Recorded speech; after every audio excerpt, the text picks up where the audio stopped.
In number 5c, we need to factor and then solve the equation. So immediately we notice that this is a perfect square and this is a perfect square. So there's a pretty big chance that this takes the form a squared plus 2ab plus b squared, which can be factored into a plus b all to the power of 2. Well, let's check. This right here is the same thing as x squared, and this here is the same thing as 2 squared.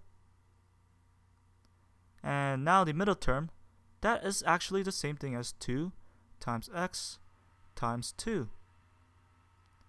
This is actually a squared plus 2ab plus b squared. So this takes the form of this, which means that this can be factored into x plus 2 squared, and that equals to 0. And we remember that x plus 2 to the power of 2 is the same thing as x plus 2 times x plus 2, which means that either factor has to equal to 0. So x plus 2 has to equal to 0, or x plus 2 equals to 0. And notice that this and this, they're the exact same thing, which means that all we need to do is solve for one of them and find the x value. So isolate for x, subtract both sides by 2, and we get x equals 2 minus 2.